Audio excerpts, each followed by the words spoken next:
자, 오늘은 디도서 보겠습니다. 본문 말씀은 2장 14절 말씀입니다.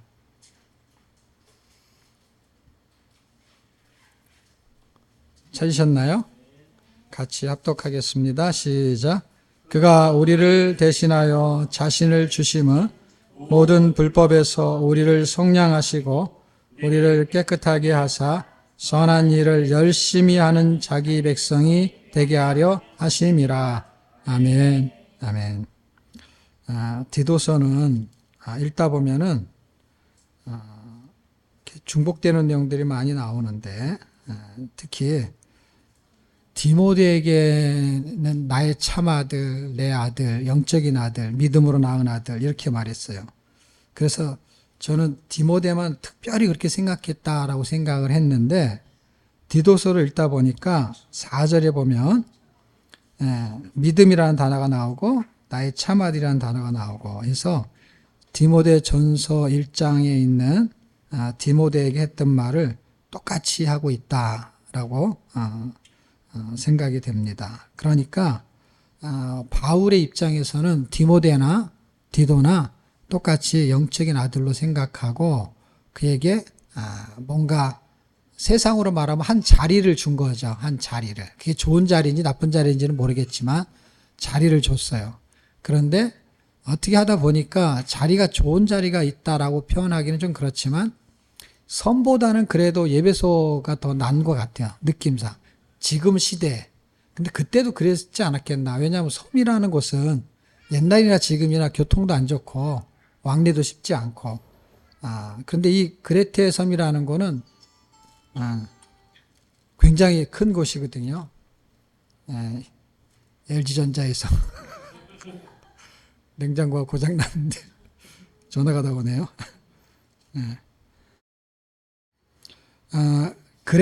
그레테라는 지역이 섬인데 지도를 보면 그렇게 작지 않아요.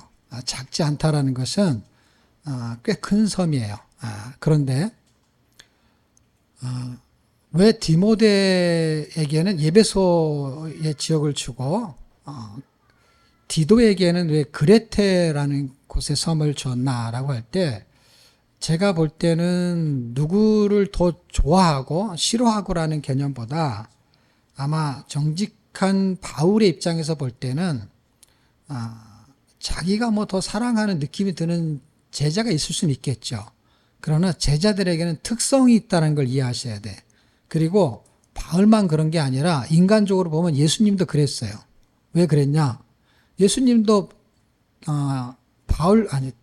베드로 같은 경우는 늘 데리고 다닌 걸 생각해 보세요.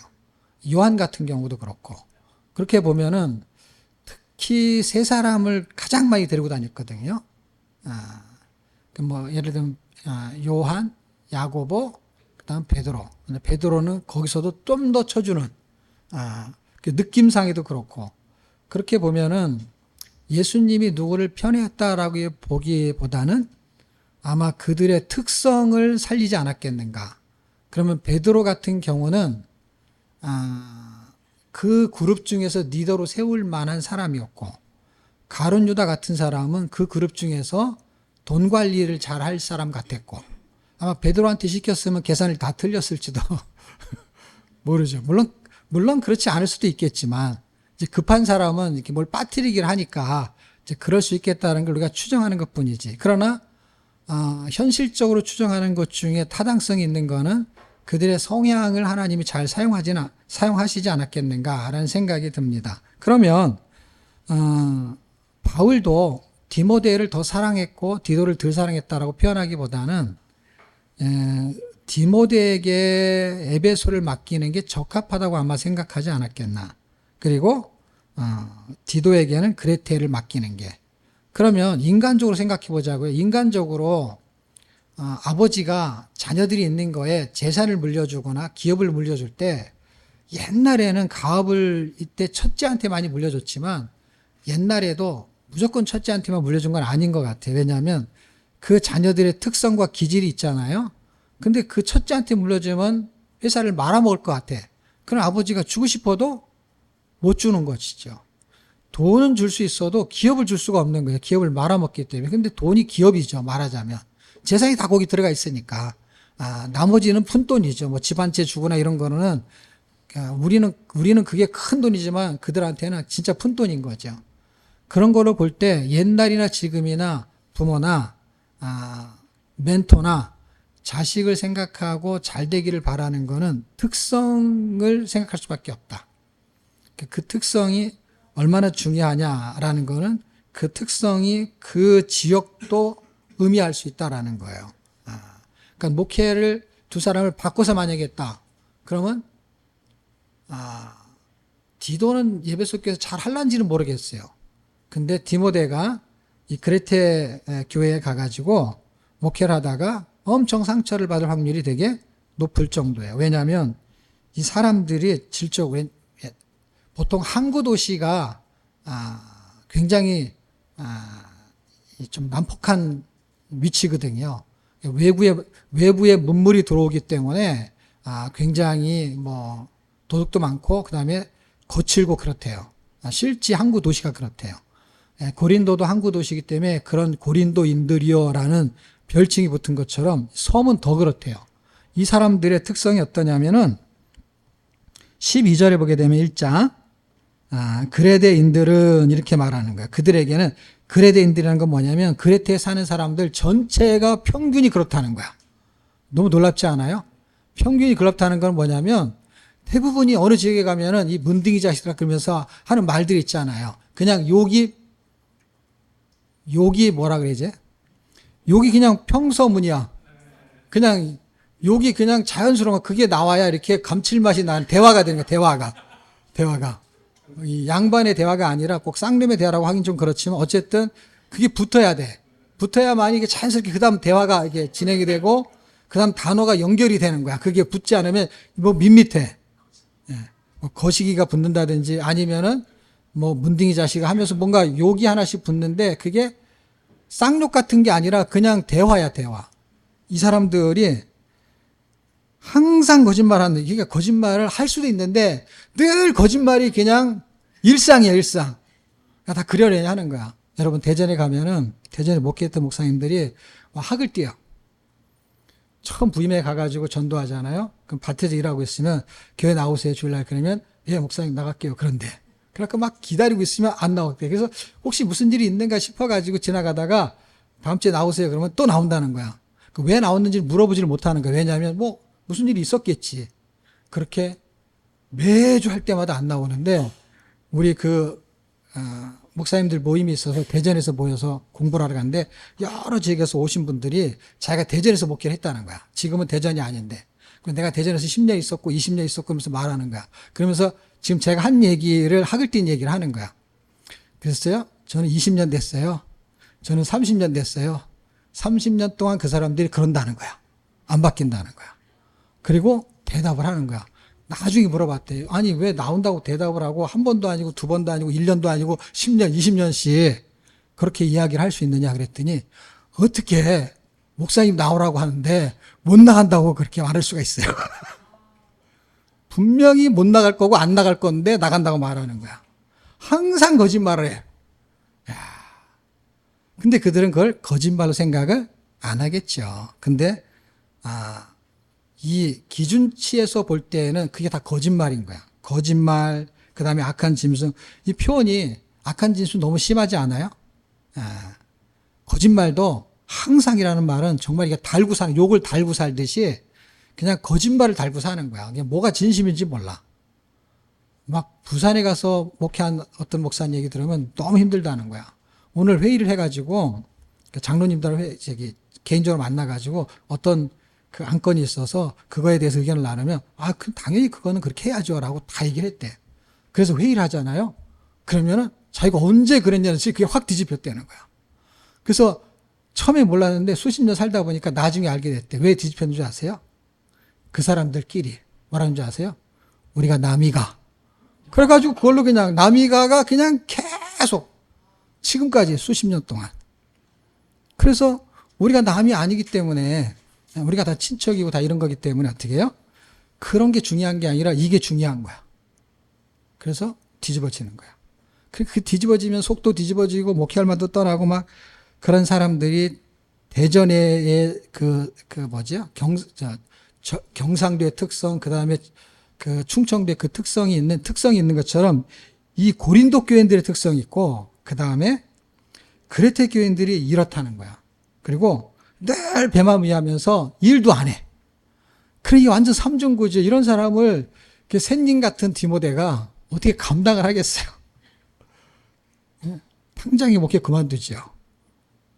이 사람한테 잘 맞는 게 디도였던 것 같아요. 성품상. 상대가 될 만한 사람. 디도도 쉽지는 않았을 거예요. 그런데 디도를 하나님이 보냅니다.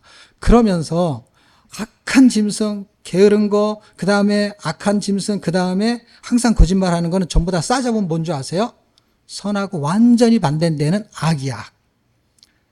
악한 일만 하는 사람들이야, 말하자면. 말하는 거, 그 다음에 노는 거, 게으른 거, 그 다음에 먹고 노는 거, 쉬는 거. 그러니까 그 사람들을 하나님이 바울을 통해서 전도해서 그 섬을 복음화하기 위해서 전도 하나 해놓고 교회를 하나 세워놓고 그리고 거기에 디도를 떨어뜨려 놓고 그리고 거기에 목회 서신을 쓰면서 이렇게 네가 목회를 해야 돼 하는 거에 볼 때는 디모데 전후서를 잘 읽어보십시오.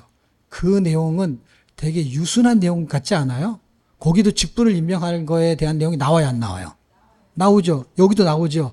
여긴 되게 강하게 나오지 않아요? 예? 뭐 입을 막아야 된다는 동 해가면서 여기는 좀 이 문장 자체가 세게 나오지 않아요? 똑같은 직분이면 그냥 똑같은 기준을 말해야지. 아니 그렇잖아요. 충청도에서 장로를 하는 사람이나 전라도에서 장로를 하는 사람이나 기준이 똑같아야지. 예를 들면 예루살렘 교회에서 집사의 직분을 맡을 때 기준이 뭔지 아세요? 이런 내용이 써 있어요, 안 써 있어요? 하나도 안 써 있어요. 뭐 써 있는 줄 아세요? 성령 충만한 자. 이게 딱 하나 써 있어요. 성령 충만한 자 하면 되는 거예요. 근데 성령 충만하려면 이런 것들이 정리가 돼야 되는데, 이런 게 아닌 상태에서도 성령 충만 안 한 사람이 있고, 이러면서 그냥 기질이 안 좋으면 성령 충만 안 한 사람이 있는데, 여기는 그런 얘기를 쓸 필요가 없었던 거예요. 왜냐하면 여기는 약간 이런 종류의 사람이 적었지 않았는가라는 생각이 듭니다. 당연히 성령 충만한 사람이 직분을 맡아야죠. 그런데 성령 충만한 거는 충만한 건데 이런 기질들이 있는 걸 정리하지 않으면 성령 충만한 거하고 부딪히게 되는 것이죠. 그래서 예루살렘 교회의 직분자들은 성령 충만, 디모데 전후서 디도서도 성령 충만은 원래 평균적인 기준치를 가지고 있지만 그 기준치에 영적인 기준치에 육적인 기준치가 붙어 있었던 거예요. 그 육적인 기준치가 디모데 전후서보다 그다음에 예를 들면 예루살렘 교회보다 사도행전보다 디모데 전후서가 더 강하고 그다음에 그레테 교회는 더 강한 거야. 육적인 기준이. 맨날 거짓말만 하는 사람한테 직분을 임명하면 그 사람이 장로하게 되면 너무 이상하지 않아요? 이거 뭔가 정리를 해야 되는 거야. 교회 나와서 은혜를 받았는데 직분을 딱 임명을 했어요. 근데 집에 돌아가면 맨날 거짓말만 하는 거야. 직장에 가면 맨날 거짓말만 하는 거야. 그런데 직분은 장로야. 이게 아주 심각한 거야. 그냥 갑자기 은혜를 받고 성령이 충만해서 직분을 딱 줬을 때 이게 싹 해결이 되면 괜찮은데 그렇지 않다라는 거예요, 여러분. 왜냐? 이것도 교회거든요. 디모데 전후서도 교회에 대한 사람이고 디도서도 교회의 구성원이 생긴 거예요. 왜냐하면 바울이 거길 지나갔기 때문에 교회가 생긴 거예요. 그런데 다루기가 너무 힘든 거야. 왜? 너무 밭이 안 좋아. 원래 섬이 밭이 안 좋잖아요. 돌도 많고 바람도 많이 불고. 그래서 지역이 그런 느낌이 들어. 지역까지도. 강원도 그럼 산이 많잖아요. 논산 그럼 논하고 산이 많잖아요. 외울 것도 없지 논산 그러면. 강원도 그럼 산이 많어. 아니 논산은 밭이 많죠. 논산 할 때 그 산이 아니지. 논과 밭이 많은 거죠. 강원도 그러면은 산이 많죠. 그 지역이 주는 특성이 있단 말이야. 그 척박한 곳은 지역에 따라서 사람도 그렇게 모양이 비슷한가 봐요.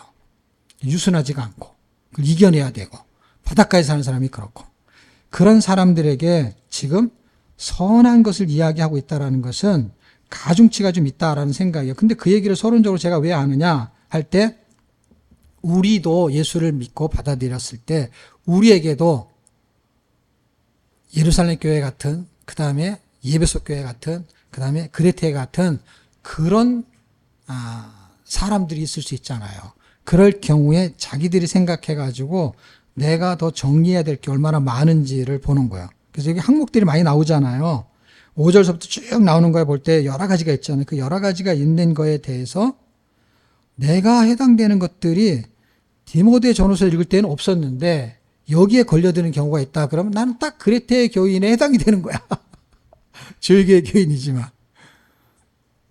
그리고 예루살렘 교회에는 해당되는 거가 안 좋은 게 해당되는 게 많지가 않죠.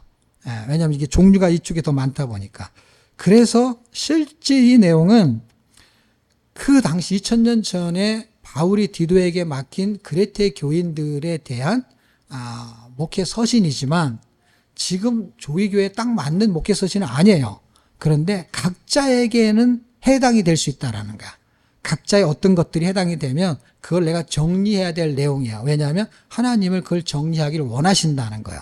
그래서 각자가 자신의 언어로 받아들이고 그 내용을 읽으면서 이걸 내가 정리해야 되겠구나 라는 생각을 가지고 들으셔야 된다라는 게 서론적인 이야기입니다. 그러면 이제 그거는 우리의 악함을 지금 정리를 한 거고 이제 대조적인 걸 이야기해야 돼. 우리는 이제 그런 거야. 그런데 하나님의 선함은 뭐냐는 거야. 그래서 하나님의 선하심. 그게 예수님의 선함과 동일한 거냐? 예수님이 하나님이니까. 시편 118편 1절 말씀을 한번 보겠습니다. 그건 나중에 찾아서 읽어보세요. 시편 103편은 좀 찾아야 되니까 거기를 한번 보시고 시편 118편은 제가 읽어드릴게요. 여호와께 감사하라. 저는 선하시며 그 인자하심이 영원함이로다. 왜 감사해야 되냐면 하나님이 선하시다는 거예요. 하나님의 선하심이 그 다음에 그 인자하심이 근데 선하심이 뭔지를 잘 모를 수 있어요. 뭐가 선한 거냐라는 거예요. 그 선하다는 뜻은 뭐냐면 누군가가 잘못을 했을 때 용서하는 사랑의 바탕을 갖고 있는 거예요. 사랑의 바탕을. 그렇게 얼굴이 선하게 생겼는데 악한 사람이 있어. 그럼 그냥 악한 거야. 얼굴이 선하게 생긴 거지. 그런데 실상은 악한 사람은 얼굴도 좀 악하게 생겼어요. 눈도 막 찢어지고 막 그래요. 선해지면 눈도 이렇게 편안해지고. 신기하죠? 개들도 보면은 사나운 개들은 귀가 이렇게 딱 올라가고요. 이게 아주 순한 개들은 귀도 이렇게 쑥 이렇게 꼭 풀이 죽은 것처럼 이렇게 꺾여 있어요. 귀 자체가. 그런 것처럼 용서하고 싶은 마음의 바탕을 갖고 있는 사랑이야. 그래서 그 사랑이 나올 때 용서야. 그거를 하나님 뭘로 표현하냐면 긍휼하다 이렇게 표현해. 근데 성경의 표현에서는 긍휼하다를 선하다라고 같이 동의어로 표현할 때가 많대요. 그러니까 긍휼하다라는 뜻의 이꼬르가 뭐예요? 선하다가 긍휼하다야. 그래서 선하다가 착하다라는 개념하고 다른 걸 이해하셔야 돼. 그래서 긍휼 용서를 지금 제가 설명한 거예요. 왜냐하면 선하다 그러면 착하다라고 자꾸 생각하기 때문에 단어를. 근데 선하다는 긍휼히 여긴다라는 데서 오는 거야. 단어의 의미가. 그러다 보니까 긍휼히 여긴다는 것은 어떤가요? 불쌍해 이런 게 아니라 그 정도가 아니라 이게 겉으로 드러나는 거야. 드러나는 건 어떻게 드러나는 거냐면 그 사람이 무슨 죄를 졌을 때 용서하려는 마음이 움직이는 거야. 우리는 안 그렇잖아요. 우리는 어떻게 해요? 원수가 잘못하면 용서할 마음이 움직이는 게 어떻게, 뭐가 움직여요? 그냥 확 대져버렸으면 좋겠다. 이게 움직이죠. 확 망해버렸으면 좋겠다. 저 원수가. 예? 그러면서 이제 하나님 은혜를 생각하니까 그때 이제 고민이 교차하니까 조금 너무 불쌍한데 그때 궁일한 마음이 들지는 몰라도 원초적으로는 인간은요. 나를 죽이고 싶도록 미운 원수를 만나면요. 막 궁일한 마음이 확 올라오지 않는 게 정상이야. 그래서 악한 거야. 하나님은 그런 인간을 보잖아요. 하나님을 대항하고 하나님을 죽인 인간. 그게 하나님의 원수라고 생각하냐면 하나님을 죽였기 때문이야. 원수예요, 원래. 사람이 이렇게 살다가 좀 죄짓고 하는 정도로 착각하면 안 돼요. 뭐 거짓말하고 뭐 남 속이고 그걸 죄로 지금 생각하는 게 아니에요. 지금 성경. 그건 육신적인 죄가 있겠죠. 당연히 세상적인. 근데 하나님이 죄인이라고 말한 거는 그런 죄를 포함할 수 있지만 궁극적으로 죄를 용서한다라는 거는 뭘 말하는 거냐면 하나님을 죽인 죄, 하나님의 말을 듣지 않는 죄, 하나님을 믿지 않는 죄, 결국 그게 다 똑같은 말이에요. 왜냐하면 하나님을 믿지 않기 때문에, 예? 하나님을 믿지 않기 때문에 나온 게 뭐예요? 결국 하나님을 죽이게 된 거야. 당신이 무슨 하나님이냐 이렇게 된 거죠. 그래서 하나님과 원수가 된 거예요. 하나님을 믿지 않는 거, 하나님을 인정하지 않는 거, 피조물이. 그리고 하나님까지 죽인 거. 그 원수를 용서할 마음이 있는 걸 사랑이라는 거야. 용서할 마음이. 심지어는요, 자식이 부모에게 그런 채도 어떤 부모는 정말 하나님의 마음이 있어서 그 자식을 용서할 마음이 있지만 어떤 부모는 더 죽이고 싶어 하는 부모도 있어요. 그리고 원래는 부모를 위해서 효도하고 해야 되는데 어떤 자식은 돈 때문에 부모를 죽이고 돈을 가져가는 자식도 있어요. 그런 페루나가 있죠. 그런데 원래 우리가 하나님을 닮기 때문에 부모는 그래도 자식을 끌어안지요. 그런데 그런 중에도 어떤 부모는 그렇지 않은 부모가 있지만 하나님은 어떤 경우에도 그런 경우가 없다는 거야. 선하다는 뜻이 그렇다는 거야. 선하다는 뜻은 긍휼히 여기는데 인간이 여기는 긍휼 때문에 헷갈릴까 봐 제가 좀 부연 설명을 하는 건데 그 긍휼이 뭐냐면 하나님의 선하심의 긍휼은 그 잘못한 거에 대해서 용서해주고 싶은 마음이 움직이는 사랑이야. 그런데 용서를 받지 않기 때문에 지옥에 가는 거야. 그 선하심을 기준으로 이해를 하셔야 돼. 그 선하심. 시편 103편 8절과 9절은 찾아서 같이 읽으려고 합니다. 찾으셨나요? 시작. 여호와는 자비롭고 은혜로우시며 쉽게 화를 내지 않으시고 사랑이 풍성하신 분이시니 항상 그가 우리의 죄를 따라 처벌하지 않으시고 우리의 잘못을 그대로 갚지 아니하셨으니 하면서 그 뒤에 있는 말씀이 뭐냐? 그 앞에까지는 아까 선하심에 대한 설명을 제가 했잖아요. 그 선하심이 어떻게 우리한테 나타났냐 할 때 우리의 죄를 따라 처벌하지 않고 우리의 잘못을 그대로 갚지 아니하셨다. 그게 하나님의 선하심이에요. 하나님의 선하심. 그래서 선하다는 것은 자격이 없는 사람의 마음에 용납하는 것이며 그것을 정확히 하나님께서 우리를 위해 행하신 거예요. 그게 하나님의 선하심이에요. 우리의 죄를 벌하시는 것 대신에 우리를 용서하시고 양자로 받으셨던 거예요. 그러니까 하나님의 자녀로 삼으신 거예요. 이게 선하심이에요. 우리가 예수님을 구주로 받을 때 하나님은 그의 긍휼을 우리에게 베풀어 주시게 되는 거예요. 자, 이 아까 제가 말한 인간의 악함에 대한 거를 직분을 맡은 사람조차도 있을 수 있고 아까 제가 말한 지역의 특성이 있는 것처럼 그 다음에 예수님도 제자들의 특성을 사용했고 바울도 제자들의 특성이 있는 것처럼 사람에게는 반드시 특성이 있다라는 거예요. 그런데 어떤 사람은 약간 선한 기질이 좀 많은 사람이 있고 어떤 사람은 들이받는 기질이 많은 사람이 있잖아요. 그 사람이 나쁘다 좋다 뜻이 아니라 그 사람의 성향, 생긴 게 곱상하게 생긴 사람도 있고 울그락불그락 생긴 사람이 있는 것처럼 성격도 그렇게 가지가지란 말이야. 그런데 크레테 교회는 이 섬이 겉으로 보이는 것도 우락부락하게 보이고 성격도 못돼먹은 성격인 거예요. 이게 딱 우리하고 비슷하면 비슷하지 틀릴 일이 별로 없다 이 말이에요. 그래서 우리한테 굉장히 도움이 되는 게 이 디도서의 내용이에요. 그래서 우리의 악함을 일단 먼저 이해하는 게 중요하고 두 번째는 하나님의 선하심이 뭔지를 이해하는 게 중요해. 그 다음에 내용은 어렵지 않아요. 이것만 이해가 되면 이건 그냥 풀리는 거예요. 자, 그럼 이제 예수님의 선하심을 풀어볼게요. 우리를 대신해서 자신을 주셨다. 지금 14절을 근거로 말하는 거예요. 14절. 2장 14절. 그가 우리를 대신하여 자신을 주심은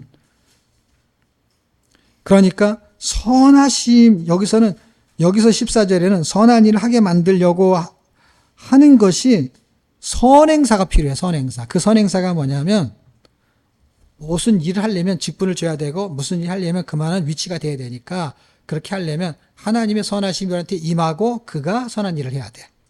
그랬을 때 선하심이 우리한테 뭐라 그랬어요? 우리가 구원받는 게 하나님의 선하심이에요. 그래서 그 내용이 나오는 거야. 이 14절에는. 그래서 제가 이 구절을 선택한 거야. 만약에 제가 우리가 당장 해야 될 선한 일만 이야기한다면 제가 뭐 10절, 2장 10절을 할 수도 있고 그 다음에는 3장 8절을 할 수도 있어요. 선한 일이 나오기 때문에. 충성에다 마칠 거냐 할 때 선한 충성 그러면 충성에다 마치면은 2장 10절을 하면 되는 것이죠. 그런데 하나님의 선하심이 우리한테 어떻게 연결되는지를 말하려고 하다 보니까 24절이 그 내용을 잘 설명해 주고 있어. 어떤 거요? 하나님의 선하심이 구원이라는 얘기가 딱 이 한 절에 기가 막히게 들어있어요. 선한 일도 들어있고. 자, 그러면 우리를 대신해서 자신을 주시는 게 예수님의 선하심이야. 그럼 이제 이유를 물어볼게요. 왜 하나님이 우리를 대신해서 자신을 주시는 선한 일을 하셨죠? 제가 서론에 설명했잖아. 그분의 성품이 원래 은혜와 사랑이 있기 때문에 우리는 왜 그게 안 되냐? 원래 우리는 그게 안 되니까. 안 되니까. 그래서 그러면 은혜와 사랑으로 인해서 우리를 대신 주셨어요. 그럼 이유는 뭘까? 그분은 그랬고 또 다른 이유는 뭘까? 그분의 속성은 은혜와 사랑 때문에 했어요. 근데 우리에게 이유는 뭘까요? 우리를 구원하신 이유는 거기 다 써 있어요. 거기 두 번째 줄이지. 우리를 대신해 자신을 주심은 하고 모든 불법에서 우리를 구속하시고 라니까 뭐예요? 연결이 되고 있어요. 그러니까 뭐예요? 우리를 대신해서 자신을 주신 것은 그분의 은혜와 사랑이랑 속성이 있는 건 맞아요. 근데 그런 사랑을 행하신 이유는 우리를 불법에서 속량, 구원, 대속해서 우리를 구원하시려고. 이해가 됐죠? 그럼 왜 그렇게 하느냐? 그럼 그 다음 절이겠죠. 왜 우리를 대속해서 구속하시고 구원하시느냐? 왜?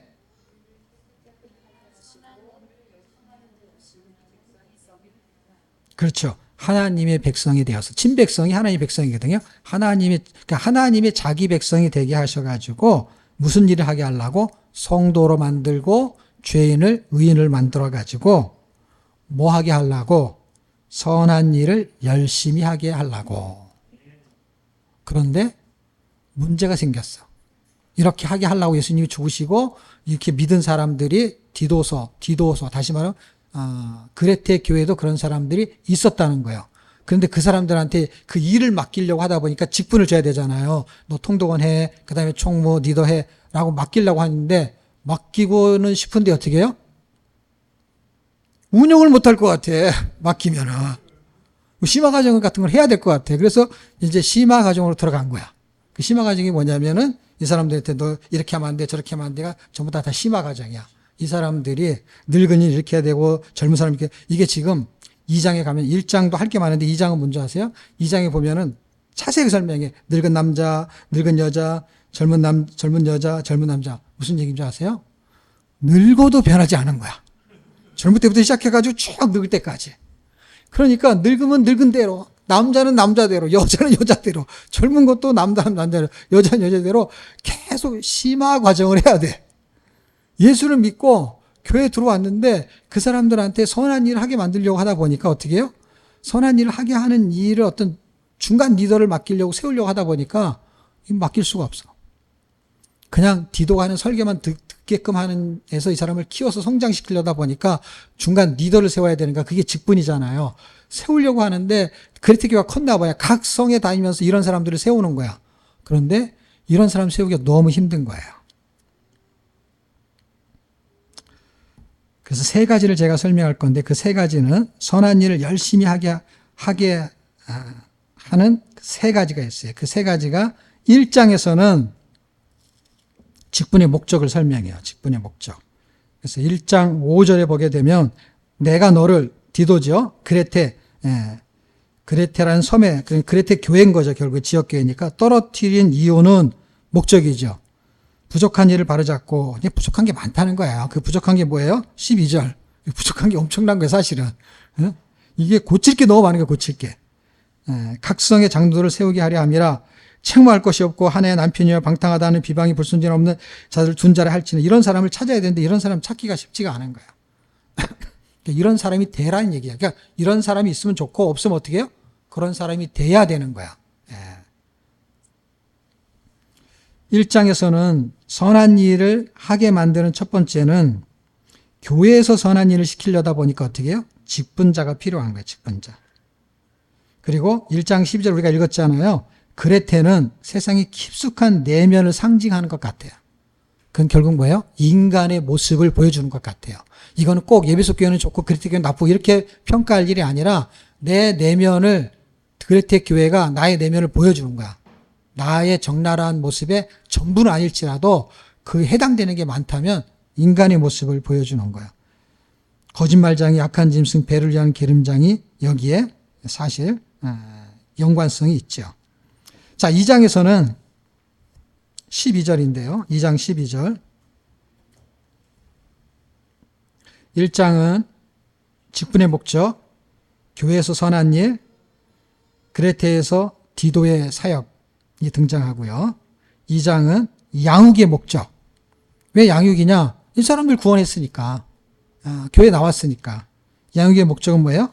일상에서 선한 일을 하게 만드는 거예요. 일상에서. 교회에서만 선한 일이 아니라. 늙은 남자, 늙은 여자 뭐 할 것 없이 이거를 제가요, 이게 네 종류잖아요. 늙은 남자, 늙은 여자, 그 다음에 젊은 여자, 젊은 남자. 그래가지고 이거를 제가요, 원고를 작성하면서 이거를요, 이제 머리가 안 돌아가가지고요, 사자성어를 생각하는데 아무리 해도 생각이 안 나.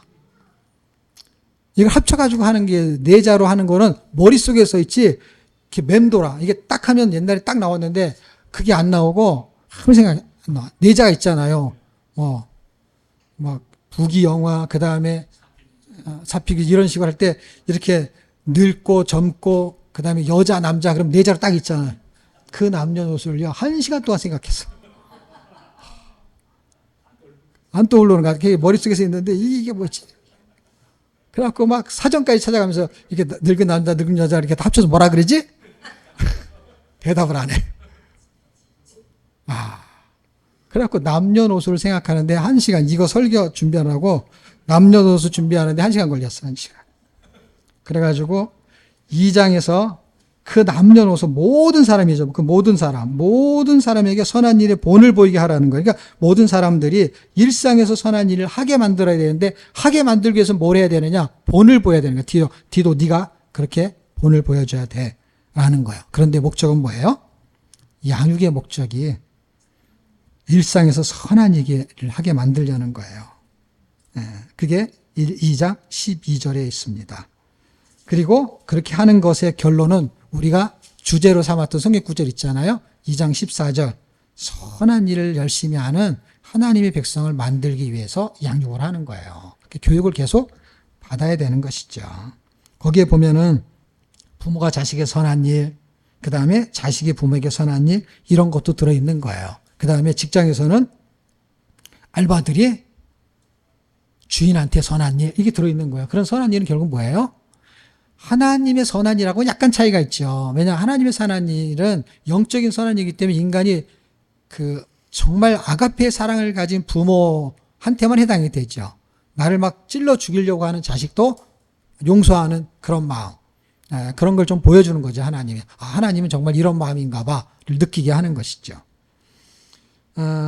알바생이 자기가 하루에, 그러니까 1시간에 10,000원을 받는다. 그럼 10,000원어치를 해주려고 하는 게 선한 거예요. 일이 없으면 청소라도 하는 거예요.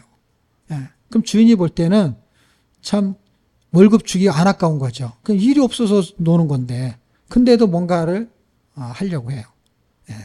근데 우리 주인일 때는 알바가 그렇게 하는 거를 당연하게 생각하고 그렇게 해야 된다고 생각해. 근데 우리가 인간으로서 하나님 볼 때는 그렇게 생각을 안 한다는 거예요.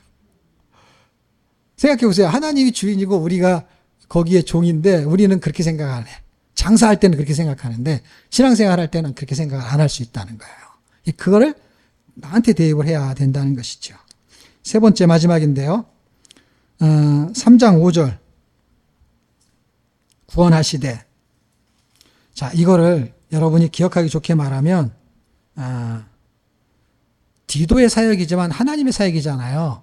그래서 1장 5절을 사역하시되 하나님을 기준으로 놓는 거야. 그 다음에 2장에서는 양육하시되 3장 5절에서는 구원하시되. 디도의 사역은 하나님의 사역과 같은 거잖아요. 그러니까 사역하시되, 사역. 그 다음에 두 번째는 양육. 세 번째는 구원하시되. 이유가 뭐냐는 거야. 전부 다 하나님의 친백성에 대해서 선한 일을 하게 만들려는 게 목적이야. 1장, 2장, 3장 전부 다. 그랬을 때 1장에서는 직분을 주면서 2장에서는 직분의 목적이고 양육의 목적이고 3장에서는 구원의 목적이 되는 거예요. 그렇게 여러 가지의 패턴으로 여러분이 제목을 삼아서 5분 메시지를 전할 수 있다라는 거예요. 3장 7절에 보면 영생의 소망을 따라 후사가 되게 하려고 3장 8절 선할 일을 힘쓰게 하려고 이 디도서는요. 설교할 내용이 별로 없어요. 뭐가 가장 중요한 거냐면 나의 악함과 하나님의 선함의 정확도를 찾아내기만 하면은 설교는 어떤 본문에서 그걸 가지고 이제 깊이 있게 말하는 거야. 근데 지금 이 한 권을 말할 때는 깊이 있게 말하는 게 아니라 전체의 대의를 빨리 파악하는 거야. 전체의 대의를 빨리 파악하는 게 석장밖에 안 되고 석장밖에 안 되는 거에 그들이 악하고 게으르다는 게 인간의 악함, 나의 악함하고 약간 정확도가 같이 흘러간다라는 걸 이해하셔야 돼. 그게 가장 중요해. 그레테 교인과 나는 전혀 달라 이렇게 생각하면 안 되는 거예요. 그리고 하나님의 선함은 그냥 헌금하고 봉사하고 성경 읽고 그다음에 다른 사람 구제하고 그게 선한 일이 아니라 그건 착한 일이고 그건 당연히 해야 될 어떤 사역 일거리일 수 있지만 선한 일의 핵심은 뭐라고요? 용서, 사랑, 긍휼. 그런데 바탕이 뭐예요? 나를 죽인 죄인을 용서하는 사랑이 선하심이에요. 그러니까 이 선함은 하나님 외에는 할 수 없는 선하심이야. 그 선하심의 DNA를 예수를 믿고 갖게 된 사람이 일상에서 뒤에서 읽으면 해당되는 내용이 있을 때 이거를 내가 해결해야 될 것이구나 라고 들리기만 하면 그 사람한테는 그게 가장 좋은 설교인 거야. 근데 그걸 내가 다 누구한테 맞춰서 설교를 하는 게 아니니까. 그리고 뭐 여러분 거짓말하지 마십시오. 이렇게 주제를 정해서 설교할 필요가 없다는 거야, 이거는. 그러니까 이거는 여러분이 읽으면 굉장히 좋은 설교가 되는 거야. 이 자체가. 이렇게 결론은 뭐예요? 결론은 우리가 그렇게 선하심을 할 수 있는 결론은 어디다 제가 뒀냐면 선하심을 알았어 이제. 그럼 뭐냐? 내가 그것을 맛보는 게 중요해. 이 결론이야. 나의 악함은 안 맛봐도 돼. 이미 늘 맛보고 있어. 가정사에서도 그렇고 다. 직장에서도 그렇고.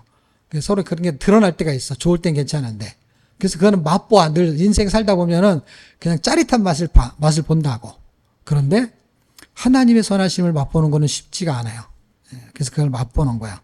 구원의 선하심을 맛본 건 있어요. 근데 잔잔하게 맛보는 것도 필요한 거야, 그게. 자, 성경 구절, 시편 34편 8절. 찾으셨나요?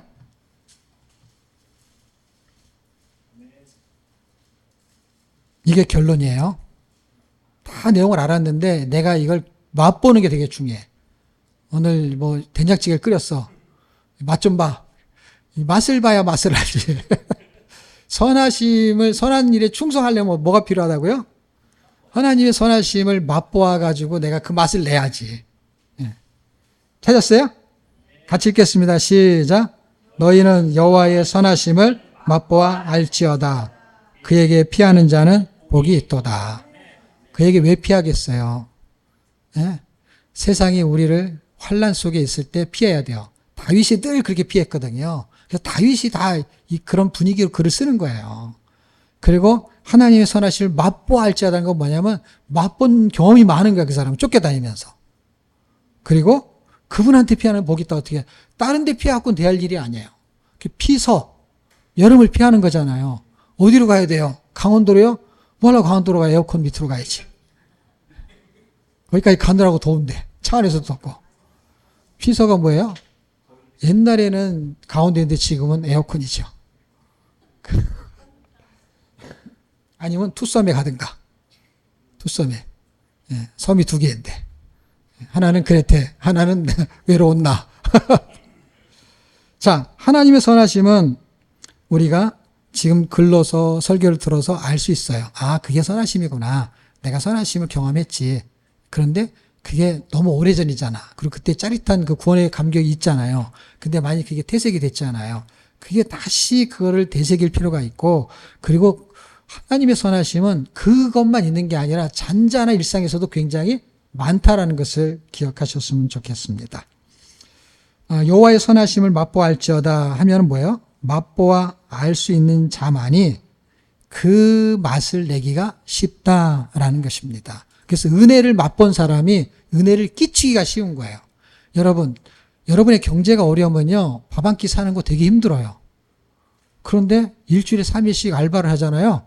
그러면은요, 식사 대접을 해요. 왕 돈가스 막 이런 걸 사죠. 예. 왜냐면 그 은혜를 내가 돈이 쪼들려서 이랑이가 30만 원 주던 거를 전에 줬던 걸 깎아가지고 뭐 이번 달에는 지난번 거 가불했으니까 20만 원이 막 이러면 쪼들리는 거야. 그건 이미 써버렸으니까. 늘 30만 원씩 받다가 뭔가 있어갖고 먼저 썼어. 그럼 이 달에는 쪼들리잖아요.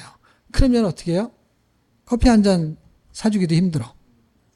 그런데 은혜를 맛보면 어떻게 해요? 요거트 버플에 장사가 잘 되고 싶시오. 그럼 요거트 간식으로 갖고 오는 게 일도 아니야. 근데 장사가 잘 되면 간식을 먹을 줄 알았는데 내가 생각해보니까 장사가 잘 되면 간식을 못 먹겠더라고. 팔 것도 없는데 어떻게 간식을 줘? 네. 이게 은혜라는 게 결국은 흘러 넘치는 개념. 성령 충만도 그렇고 은혜도 그렇고 맛보아 안다는 건 결국 뭐예요? 나한테서 그게 흘러가는 거야. 그래서 장사도 잘 되면 기분도 좋고 얼굴도 피고 그래. 그래서 약간 얼굴이 이렇게 잠을 못 잔 얼굴인데도 눈은 기분이 좋아. 그런 거 문제 아세요? 얼굴 딱 보면 알잖아요. 정말 피곤한 건데 기분이 좋아. 돈도 안 되고 피곤하면 기분이 안 좋아. 영적인 것도 똑같아요. 이 육적인 걸 자꾸 예를 들냐면 영적인 건 똑같아요, 여러분. 여러분 피곤해도 여러분이 그 성경 통독하고 사람들을 섬기고 하면 피곤하잖아요. 집에서 가만히 있으면 되는데 더운데 막 뭘 해야 되잖아요. 어떨 때는 밥도 해야 되고 돈도 들어가고 시간도 들어가고 지금 자기 시간도 못 갖고 그러잖아요. 근데 그 사람이 와가지고 말씀을 듣고 은혜를 받으면 어떻게 해요? 피곤하지만 기분이 좋아. 피곤하다는 거는 내가 에너지를 쓰면 에너지가 나간 것을 의미를 부여하는 거예요. 근데 새로운 에너지가 또 충전이 되죠. 빨리 회복이 되죠. 예. 결론을 냈는데 다시 결론을 내야 돼요. 결론은 하나님의 선하심을 맛보아 알자. 이게 결론입니다. 기도하겠습니다.